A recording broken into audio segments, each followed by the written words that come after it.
Hola, en este vídeo vamos a hablar de las ecuaciones lógicas en automatismos. Cualquier automatismo eléctrico, indiferente si es con lógica cableada o con lógica programada, al final lo que estamos aplicando son unas ecuaciones lógicas. Si comprendemos estas ecuaciones lógicas, nos va a facilitar mucho la tarea de diseño de automatismos, especialmente cuando empiezan a complicarse.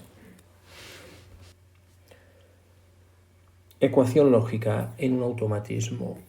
¿Qué entendemos por ello? Vale, cualquier salida que se vaya a activar en ese automatismo va a ser una ecuación lógica. Con esto quiero decir pues la bobina de un contactor que va a activar un motor, una electroválvula o algún actuador. Bueno, pues esa salida va a ser igual a algunas condiciones de paro que van a indicar cuando ese automatismo debe de parar y multiplicado, que sería una operación AND, por unas condiciones de marcha que nos van a indicar cuándo debe de ponerse en marcha el actuador indicado, la salida. Esto lo vamos a representar con bits, ¿vale? Porque al final van a ser estados binarios, ¿vale? Vamos a tener un 1 o un 0. Este sería el caso de un circuito lo más sencillo posible, en que tenemos un interruptor y una salida o una carga que sería la lámpara H1. Si vemos cómo está ahora en este estado el circuito, vemos que S1 no está activado, con lo cual valdría 0, y por tanto, si aplicamos esta ecuación lógica, que es la del circuito, H1, que es la carga, también valdría 0, es decir, estarían los dos desactivados. Si activamos S1, es decir, pasaría a estar en posición cerrada, va a circular una corriente de fase a neutro, con lo cual S1 estaría activado y H1 valdría 1. ¿Vale? Como vemos, la ecuación H1 es igual a S1 se cumple. Esta sería la ecuación lógica de este circuito, es algo bastante sencillo. En este caso, solamente hay un elemento que es un interruptor, con lo cual actúa como condición de marcha y como condición de paro. Sin embargo, cuando estamos en un automatismo industrial, sabemos que no podemos utilizar interruptores, porque si utilizamos un interruptor, en el caso de que se interrumpiera el suministro eléctrico, la máquina pararía, pero cuando volviera al suministro eléctrico, si el interruptor se ha mantenido en la misma posición, arrancaría la máquina por sí sola, lo cual en industria podría ser un problema, ya que las máquinas pueden ser peligrosas porque tienen partes móviles. Por ello, en industria no podemos utilizar interruptores como si lo hacemos en entorno doméstico. Y estamos obligados a utilizar pulsadores. Entonces, este sería un circuito.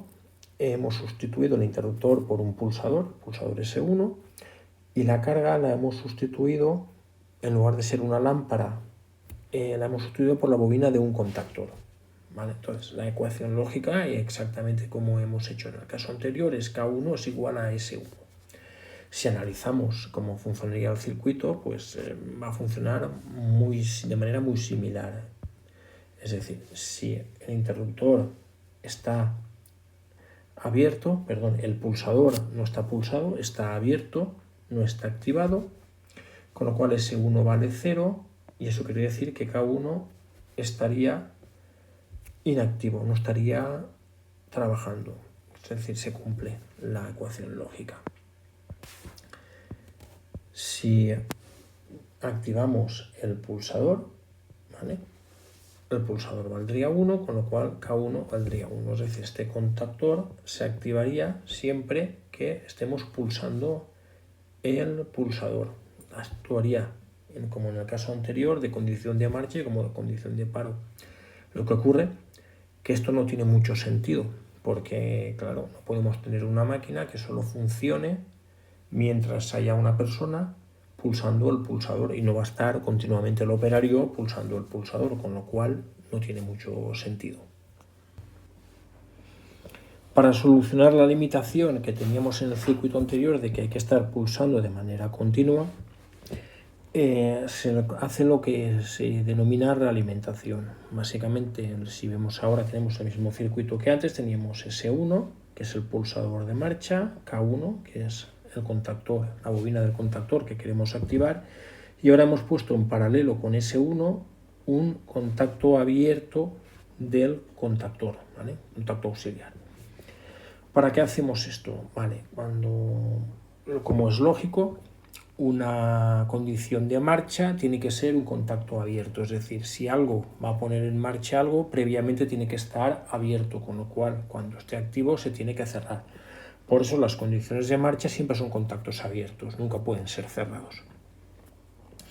Y lo mismo sucede con el serie y el paralelo, es decir, si yo quiero tener dos condiciones de marcha independientes, no las puedo poner en serie, porque si las pongo en serie tienen que estar activas las dos, es decir, yo no puedo tener como condición de marcha dos pulsadores, ¿vale? Porque tendrían que estar los dos activados para funcionar. Con lo cual, si no los puedo poner en serie, lo más lógico es ponerlos en paralelo, que es lo que nos sucede aquí, es decir, yo puedo accionar S1 y se activará K1, ¿vale? Que seríamos 1 más, imaginémonos que tenemos K0, K1 que todavía no se ha activado vale 0, 1 más 0 vale 1, con lo cual se activaría K1 y al activarse K1 se cerraría K1, con lo cual ahora la situación que tendríamos sería una situación de marcha, ¿vale? Y en el momento en que soltemos S1, es decir, ahora yo el operario dejaría de pulsar S1, valdría 0, pero como K1 estaba cerrado, porque se había activado, la corriente en lugar de pasar por S1 pasaría por K1, con lo cual 0 más 1 es igual a 1. Vale, aquí lo que estamos haciendo es que una vez que se ha activado K1, él mismo se realimenta y se mantiene activado, por eso se llama la realimentación. En este circuito, que ya tiene un paro, una marcha y una realimentación, ¿vale?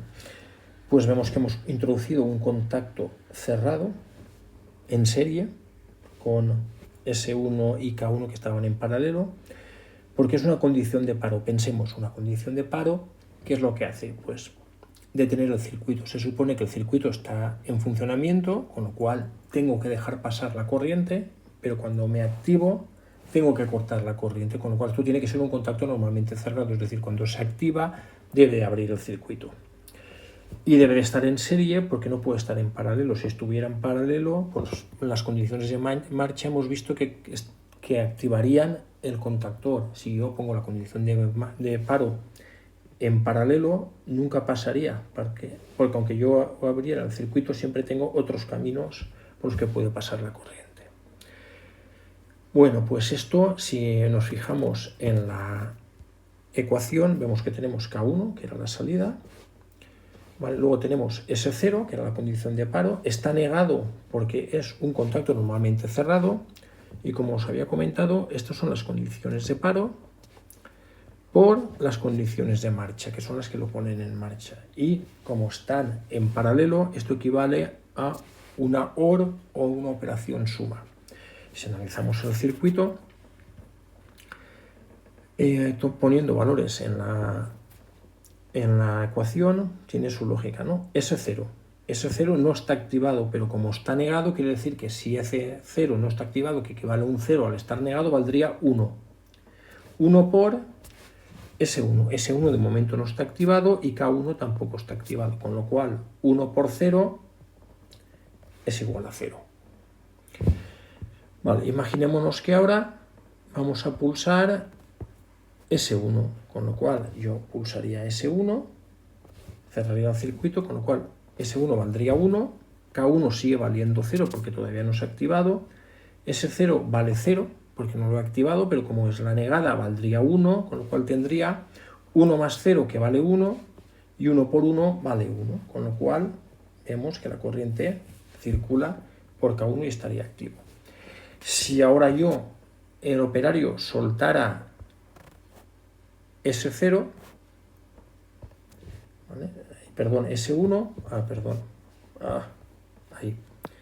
Si ahora el operario soltara S1, como K1 está activado, la corriente circularía por el paralelo. Entonces la ecuación, voy a borrarlo todo porque sería K1 vale 1, S1 ya vale 0 porque lo he soltado, y S0 no está activo todavía, vale 0, pero como es la negada, S0 negada vale 1, con lo cual tendría 0 más 1 vale 1, con lo cual 1 por 1, 1. Es decir, la corriente al final lo que hace es, como hemos dibujado, circular por aquí. ¿Vale? Es lo que hemos llamado el fenómeno de realimentación que ya conocíamos. ¿Y ahora qué hace la condición de paro? Pues en el momento en que yo abra el circuito, pulsando S0, claro, la corriente ya no podrá pasar porque este contacto está abierto y por tanto S0 ya está activo, con lo cual valdría 1 y el inverso de 1 es 0, con lo cual me da igual que K1 antes estuviera en marcha, incluso que yo estuviera pulsando S1, ¿vale? Yo podría estar ahora pulsando S1, que cualquier cosa multiplicada por 0 sabemos que va a valer 0, con lo cual se va a desactivar K1. ¿Vale? Es bastante sencillo. Lo único que hay que tener en cuenta es que S0 es un contacto negado por ser normalmente cerrado y que las condiciones de paro siempre van en serie. Imaginemos que ahora el automatismo se complica un poquito y el usuario, el operario, nos pide dos paros. Uno podría ser uno al principio de la línea y otro al final de la línea de producción, o podría ser una seta de emergencia y un pulsador de paro normal. Y también nos pide dos pulsadores de marcha, uno al principio de la línea y otro al final. Entonces, ¿esto cómo lo haríamos? Pues los pulsadores de paro serían S0 y S1, y los pulsadores de marcha serían S2 y S3, y lo tenemos claro. Vemos que al conectarlos en serie, S0 y S1, pues cualquiera de los dos que pulsemos va a impedir el paso de la corriente a la bobina, porque los tenemos en serie, y S2 y S3, que los tenemos en paralelo, pues cualquiera de los dos va a permitir el paso de corriente a la bobina de K1, incluso si pulsamos los dos simultáneamente. ¿Vale? Lo mismo con S0 y S1, si pulsamos los dos simultáneamente, los dos paran. Y K1, recordemos que el otro contacto que hay en paralelo con S2 y S3 es el contacto de realimentación, que en principio es una condición de marcha, es decir, si ya me he puesto, si K1 ya se ha activado, aunque me suelten los pulsadores de marcha, debo de mantenerme encendido. Vale, en el momento que pulso los pulsadores de paro, se para. ¿Vale? Con lo cual, la ecuación lógica, como nos queda, es muy fácil. Ya hemos quedado que un serie es un por, ¿vale? Es una condición AND, un contacto normalmente cerrado es una condición negada, y dos contactos en paralelo o tres contactos en paralelo es una operación suma porque son condiciones de marcha si son normalmente abiertos, ¿vale? No son negados. Con lo cual ya tenemos claro que la ecuación es muy fácil de ver, ¿vale? Es decir, en el momento en que yo pulse o S2 o S3 o K1, cualquiera de los dos o más de uno a la vez, el resultado de esta operación va a ser un 1. Si no pulso los pulsadores de paro, su estado va a ser 0, pero como están invertidos van a ser un 1 por 1, con lo cual la operación sería 1 por 1 por 1, con lo cual K1 valdría 1, es decir, K1 estaría activado. Es decir, pasaría la corriente. Sin embargo, si ahora cojo y teniendo el circuito en marcha, que hemos quedado que esto valdría 1, pulso cualquiera de estos dos pulsadores y abro el circuito, o bien uno o bien el otro, me da igual, o los dos a la vez, pues este producto valdría 0, es decir, ya que he activado uno de los dos o los dos, ¿vale? Su valor sería 1, como están invertidos, porque es una negada, valdría uno de los dos 0 o los dos ceros, con lo cual 0 por 0 o 0 por 1 o 1 por 0, podrían ser cualquiera de estas combinaciones, pues su producto, ¿vale? El resultado es igual a 0, con lo cual 0 por 1 siempre va a valer 0. Entonces vemos que cualquier circuito lo podemos interpretar como una ecuación lógica, y cualquier ecuación lógica que planteemos, que esa es la idea, se puede plantear como un circuito, convirtiendo los las multiplicaciones, los productos en uniones serie y las sumas en paralelos. Como veremos más adelante, haremos automatizaciones ya más complejas y veremos que empezar a poner contactos, a ir probando, no tiene mucho sentido porque dedicamos mucho tiempo y a veces ponemos un contacto que soluciona una cosa pero perjudica otra condición, con lo cual no conseguimos que el automatismo funcione como deseamos. Si planteamos con tranquilidad las ecuaciones lógicas, ellas nos van a dar cómo tendríamos que hacer el circuito.